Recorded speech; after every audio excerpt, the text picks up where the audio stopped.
Lagos Traffic Radio 96.1 FM. Welcome to Maritime Today, your twice weekly adventure through the maritime world. It is an adventure that takes you through the world, bringing you latest gist about the sector, stimulating ideas of growth, using the thoughts and activities of regulators, resource persons, and other stakeholders as a leveler for the attainment of a well-developed sector in the Nigerian economy. The program is brought to you by the Nigerian Shippers Council, the economic regulator of the ports, and we're also always so grateful to have you join us at this time. My name is Victor Oteri.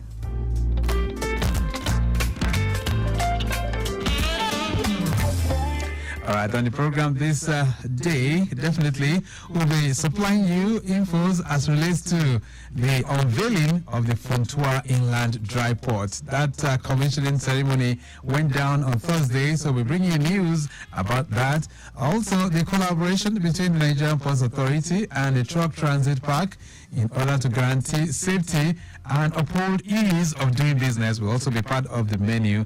And on the conversation corner, we'll be prospecting water transportation for effective socio-economic development of Lagos. And we're doing that from the perspective of someone who's been there for several years. These are many more we'll be reflecting on if you can keep us company from now through 11 o'clock. But first, let's have a word from our partners. And when we return, we'll begin the conversation in earnest.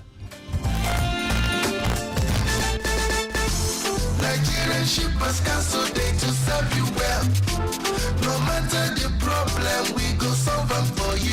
Yes, so the Nigerian Shippers Council, they feel in a parole now for every level. And as soon as goods, they move from port A, go enter port B with a measure within on a need. For the Nigerian Shippers Council, we don't sharp proper to fit hear you wella, work with you wella, and help you fit serve your customers them better, no matter where they day. As we country port economic regulator, the Nigerian Shippers Council get every now to fit make government consider the problem when shippers them they face. Visit we office for number 4 or to buy your daily show your daily. Papa email us for nsc@shipperscouncil.gov.ng. We website now www.shipperscouncil.gov.ng. Allow us on top 0818-888-8895 or 0703-584-6468. Nigerian Shippers Council with the meeting now for the port of the land.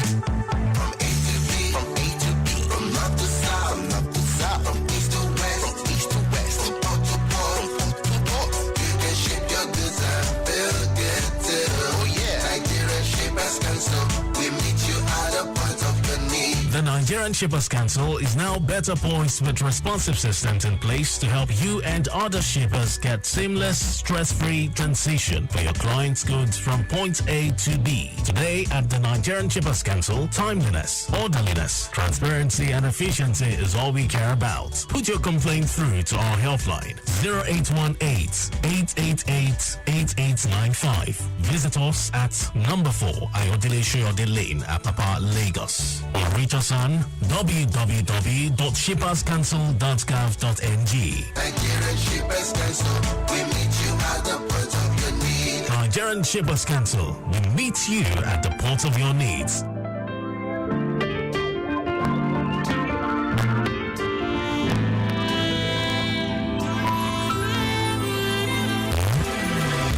Lagos Traffic Radio 96.1 FM. Maritime Today is the program we set for the conversation. But before then, let's revisit the updates as it has been coming in since morning.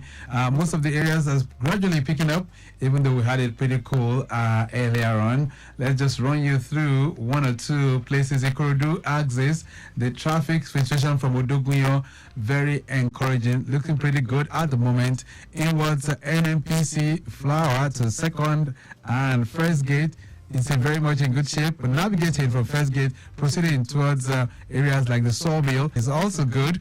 Approaching Primero, we have it light there up to Benson. It's still looking good. The return journey is very free. Slight delays at Aleje inward Sabu roundabout, but no major worries. Itamaga proceeding towards Oba's Palace, and then we can tell you Ojubode to Ikorodu roundabout is also good. Impediment very negative. Right now, let's switch gears on Maritime Today. Let's have the latest gist in the world. And first off, we'll be doing that with Mike James. He's going to be taking us around the world in less than 5 minutes.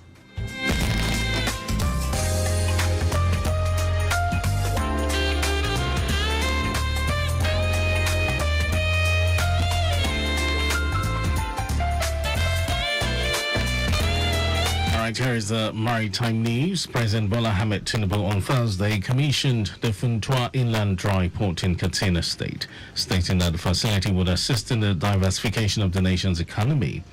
The president was represented by the secretary to the government of the Federation SGF, Senator George Akume, said the Funtua Inland Dry Port represents yet another step forward for Nigeria's economic development. The president said, and I quote, "It is imperative to acknowledge the long-awaited anticipation from our interland business communities for such essential facilities. The Funtua Inland Dry Port holds immense potential to enhance the ease of conducting international business for interior-based shippers, both importers and exporters." In line with the renewed hope agenda of my administration, this development aligns with our commitment to diversify the economy towards non-oil exports. End of quote. The president explained that the concept of inland dry ports has gained prominence globally, particularly with the container revolution and the advent of door-to-door cargo delivery. This ports grant importers and exporters located within our inland cities as well as neighboring hinterland countries such as Niger, Chad, Northern Cameroon and Central Africa access to shipping and port services without the need to physically visit seaports. And moving further in a groundbreaking move towards enhancing efficiency and security within Nigeria's maritime industry and further uphold the ease of doing business, Trucks Transit Parks Limited, TTP, has announced a strategic collaboration with the Nigerian Ports Authority, NPA, to deploy e-tag technology. This initiative aims to address challenges related to non-compliance with standard operating procedures in the administration of the electronic call-up scheme, particularly concerning the minimum safety standards. This is to improve the ease of doing business for truckers in the marine and blue economy. The decision comes in the wake of the NPA Managing Director, Mohammed Bello Koko's endorsement of the deployment of e-tag technology as a viable solution to addressing the safety and security concerns of all stakeholders of the industry. The idea of the every tag technology came up during an expanded stakeholders meeting convened on the 23rd of April 2024. Key highlights of the deployment agreement include TTP will finance the entire deployment, alleviating any financial burden on truck owners and stakeholders. The initiative will cover all trucks accessing both Apapa and Tinkan Island ports, including industrial company trucks. The e-tag will be configured as an electronic secure tagging system with embedded MSS and other port compliance features. And finally in the news, the U.S. House Transportation and Infrastructure Committee will on May 15 hold a hearing on the government's response to the collapse of a bridge in Baltimore. The Dial cargo ship crashed into the Francis Scott Key Bridge on March 26, killing 6 people.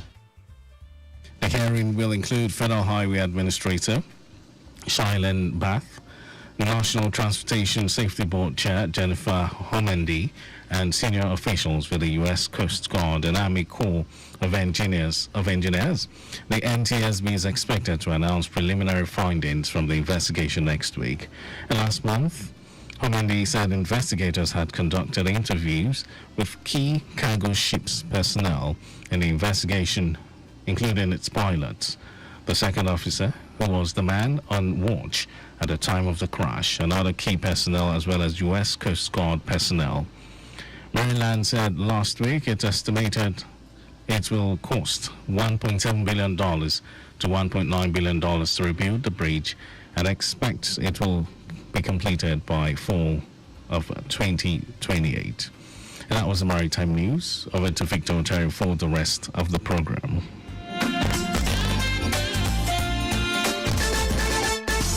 Nigerian shippers cancel day to serve you well. No matter the problem, we go solve them for you. Yes, so the Nigerian Shippers Council they feel in a parole now for every level, and as una goods they move from port A go enter port B with the measure within una need. For the Nigerian Shippers Council, we don't sharp proper to fit hear you wella, work with you wella, and help you fit serve your customers them better, no matter where them day. As we country port economic regulator, the Nigerian Shippers Council get every now to fit make government consider the problem when shippers them they face. Visit we office for number 4 or to buy your daily show your daily. Papa email us for nsc@shipperscouncil.gov.ng. We website now www.shipperscouncil.gov.ng. Allow us on top 0818-888-8895 or 0703-584-6468. Nigerian Shippers Council with the meeting for the port of the need.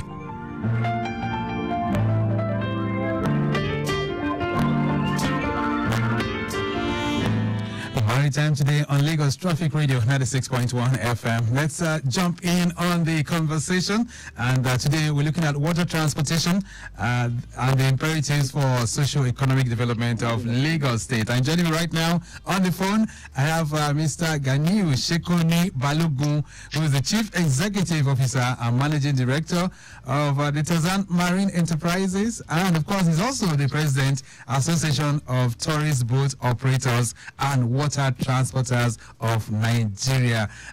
Chief Shekoni, nice to have you. Good morning. Thank you very much. Nice having you. Nice being with you too. Wonderful. So let's begin the conversation by doing an assessment of Nigeria's water transport system. You've been there for several years. How well have we fared in your experience as being an operator?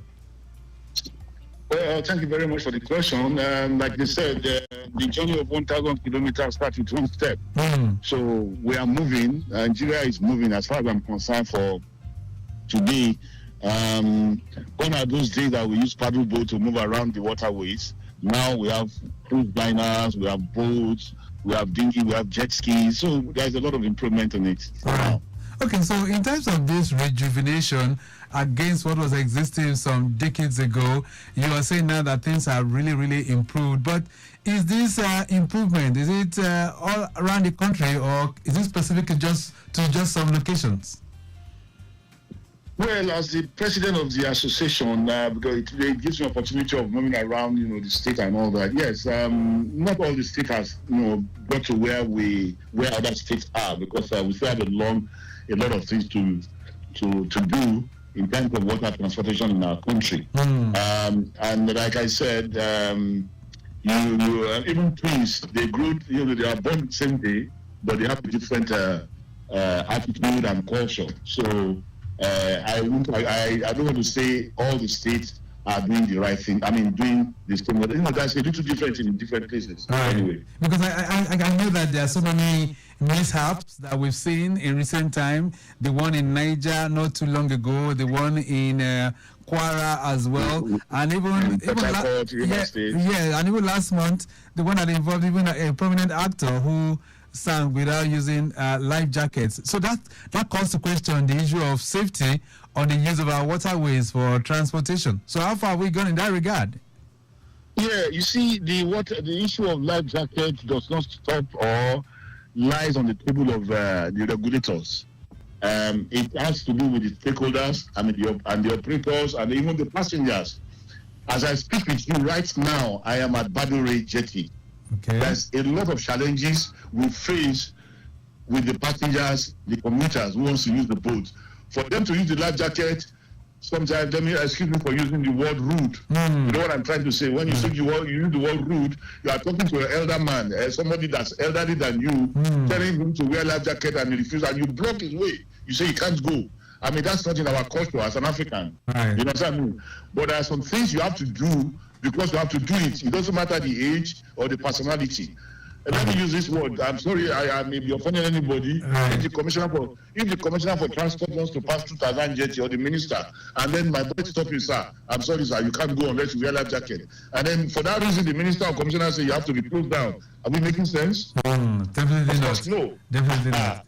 So what I'm trying to say is that we need sensitization to let people know we have only one life to live, only one. once you die, that is the end of it. That's So, right. and it will be duty of the boat operators to make sure that the passengers wear their life jacket. So, then the regulators need to assist the operators as well, that nobody go on your boat without wearing a life jacket. If you don't provide life jacket, you can't operate. Right. Maybe the government should start from that first. All right. And then the passengers, the actor you said that he got drowned in River State and all that. Sometimes, I'm sorry to say, it could be his fault. Okay. Maybe they gave him life jacket to put on, and he felt it's too big. And the guy, like I said, you have to be rude sometimes. The man look, this is an actor. He's a big man. I can't force him to wear. Let's forget about. You have to force them. They must, or else what I do here is, sorry sir or ma, if you don't want to wear the life jacket, go back and collect your money. Doesn't mean I'm rude. I'm only trying to save the life of that person and also to protect the image of our company. Right, which is very, very correct. So, but let's just look through now. The inland waterways in Nigeria stretches across thousands of kilometers, over 26,000. But as we speak today, can I decide to travel from Lagos to Port Harcourt making use of a boat? Can I go from here to Kogi, for instance, making use of a boat? Is that safe? When we talk about safe, yes, I agree. It is safe if we have the right operator, the right facility to use there. But right now, I doubt if we have any boat leaving from Lagos to Port Harcourt for now, or to the Kogi State, or to Niger State. But we'll get there. Like I said, the journey of 1,000 kilometers starts from one step. So the government is trying to make sure that things like that happen. Although, I'll be very frank with you, water transportation is not a cheap business at all. It is very expensive, right? It's compared to the airline, compared to the plane. Okay, we'll talk about that. We'll talk about the challenges that you guys face. But in terms of regulation, are we having good regulation in that regard? Inland waterways transportation? Yeah, the regulators are there. And like I said, one thing is to regulate, one thing is to pass an instruction, another thing is to follow it up. And I will say the regulators are trying their, all they can for now, but I think their lack of facilities, such like enough boats, enough fuel. I mean, the industry, like you rightly said, has been there for a while. So I don't expect marine police to use their salary to buy fuel for the boats. I don't expect Inland Waterways Authority or the regulatory bodies to buy fuel to run those boats. If the government give them boats to run, they have to provide the facility, the infrastructures to use for that as well.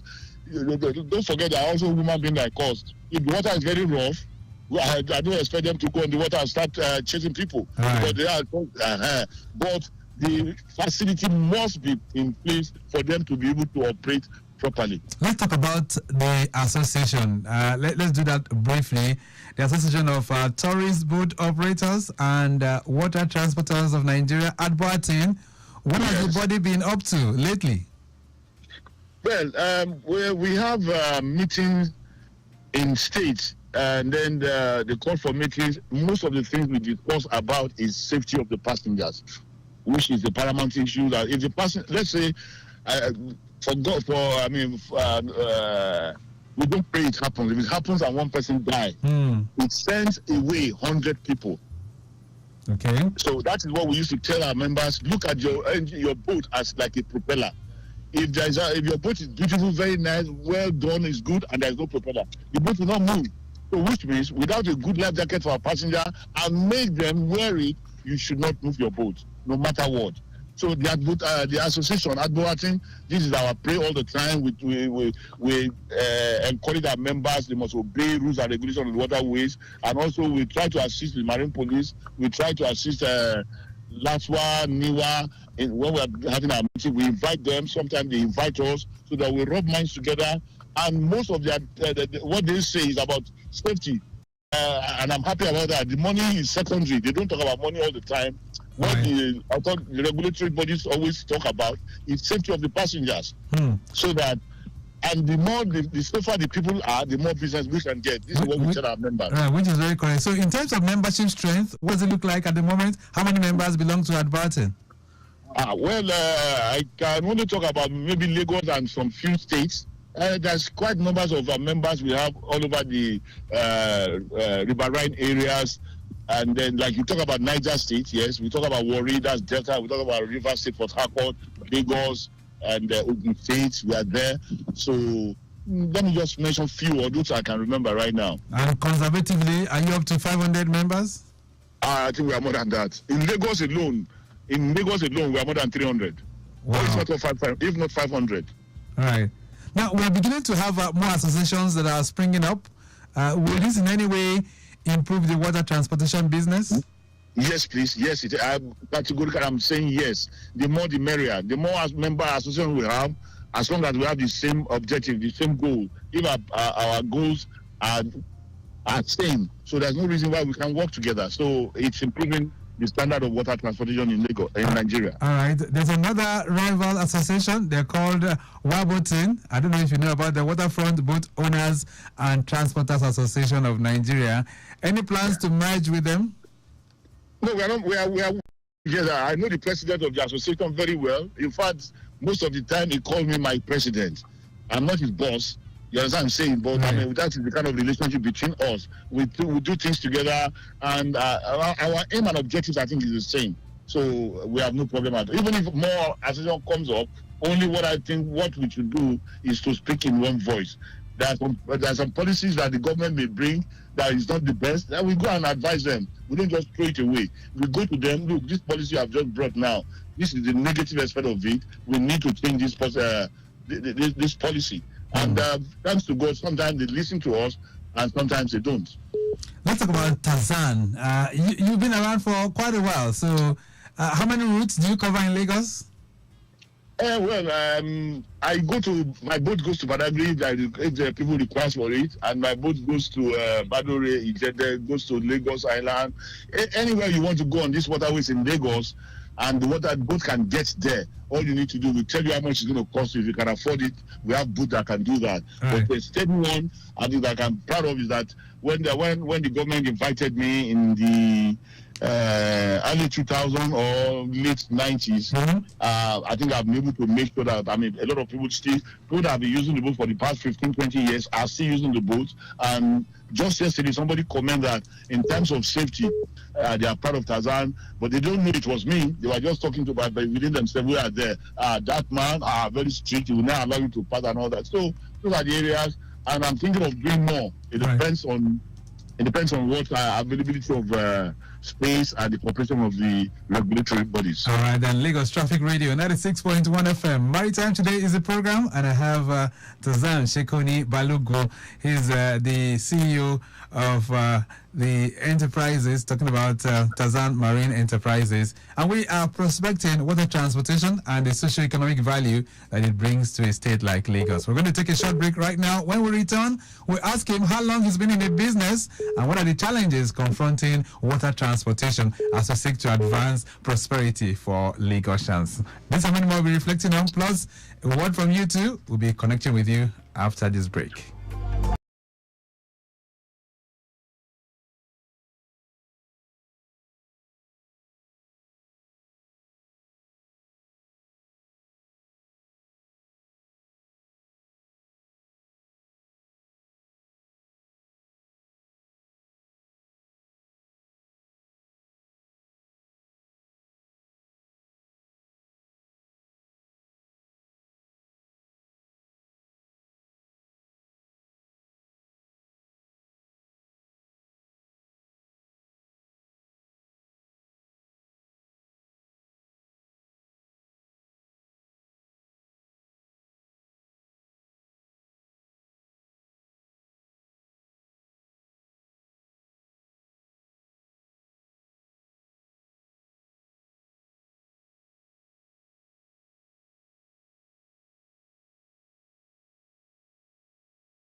96.1 FM. My time today is the program, and I still have with me on the line Chief Tarzan Shekoni Balogun. Of course, he is the CEO of Tarzan Marine Enterprises, and we're dwelling on water transportation. All right, taking you through the roads before I get back to him. Sele Okota axis. Sele inwards Ago roundabout is a slow movement traffic-wise. The return journey as well is slow. Sele Link Bridge inwards Ijesha is blocked. This is due to the incident of the burnt tanker which occurred earlier on. So counterflow is ongoing on the return journey, which is very, very busy. All right, so you need to take note of that as you drive through that corridor.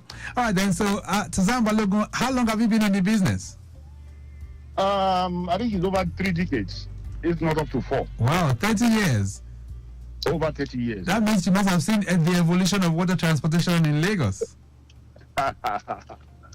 Wow, that's a long time indeed, and I know there must be a whole lot of history, a whole lot of things must be passing behind right now. But as it stands today, from a place like Badagry to CMS, how long is that journey? What's the duration? Well, from Lagos to Badagry or Badagry to Lagos now depends on the tide again. You know what? It's like tidal water. It goes left or right. It depends on it. Right. Hello? Go ahead. So, good morning. Okay, just a second. Hello, good morning. Yes, good morning. Yes. All right, I'm Collins from Pestac. Okay, Collins, how are you doing? I'm very good, and you? Very good. Do you want to ask Tarzan Balogun a question? Yes, I do. Okay. All right, I just want to find out what are the measures taken by his association to address boat mishaps. In the light of, I think recently there was a story of, boat mishap. Mm-hmm. So what are they doing to address that? Because I'm sure that is what is really scaring people from, using water transport as an alternative to road. Right. And Collins, have you been on a boat before? Yes, but that was a long time ago. I also have this fear. You have this phobia for water, moving on water? Yeah, because the boat I used, they didn't have enough life jackets. Okay. Yeah, so, and I promised myself not to enter one again. Okay, all right. Yeah, so... I'm sure Chief Tarzan...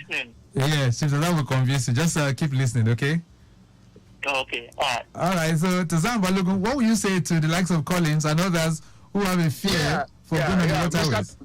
Mr. Collins, good morning. I would like to tell you that I'm sure sometimes you travel by air, you go by plane. Mm-hmm. Let me just give you a comparison. One second. Let's take this one as well. Hello there. Yeah. Can you hear me? Good morning, Victor. Yeah, good morning. Tarzan, just hold on. Comrade Daniel. Yeah. Go ahead. Yes. Also, good morning, Mr. Tarzan. Good morning. Hello? He's listening to you. Go ahead. All right. Yeah. Mr. Tarzan, I think I've been in this business for a long time. I think when I've seen a young man, I stayed somewhere in the VI that with my uncle. Right. I think he operated just in the waterfront of the U.S. Embassy. Right. And then and there, I think recently I seen very close to the Oceanic waterfront. Okay. We have the what's it called? Eco Bank now. Right. Yes, I think I visited this place when he was in the American Embassy somewhere there. I think so good, so far so good. He's been doing well and he has been very consistent. I appreciate him on that level. Thank you very much. All right, thank you so much. So this is Comrade Daniel. He seems to know you and he's commending what you've been doing over the years. All right, so but how would you convince those who are not very keen on going on water transportation? Yeah, let me appreciate Mr. Daniel first. When he's talking about American Embassy, that was in the 80s. I left American Embassy, which is now Water Covington Street. Mm. I left there in 1989. Wow. So really he's talking about that place, and that was when he has been using our service. I want to say I thank you for remembering, and then I am someone that opens to complain. When people complain about what they want and how what we are not doing right in the boat, I will appreciate them. I always tell them that you are not complaining, but you are telling us what to be done. Good. So, Mr. Kelvin, I want to appeal to him. Collins. No. Is it Collins or Kelvin? No, it's Collins. Collins. Oh, Mr. Collins. I want to appeal to him that whenever, anywhere he wants to enter into a boat, he should please request for a life jacket. And there's no life jacket, he shouldn't bother. No matter how urgent, wherever he is, it's only when you leave that you can go and attend to anything. Right. All right. Now, I was going to do comparison with the air and the land and the water. All right. Now, if you're in a plane, we pray nothing happens, and the 2 engines or 4 engines that is in operation pack up, what will happen? We pray it doesn't happen. The plane is coming down, no matter what, it's coming down. Right. But a boat, if a boat engine, even if it has only one, and it stops, the boat will be floating. There's something we call anchor. You drop your anchor, and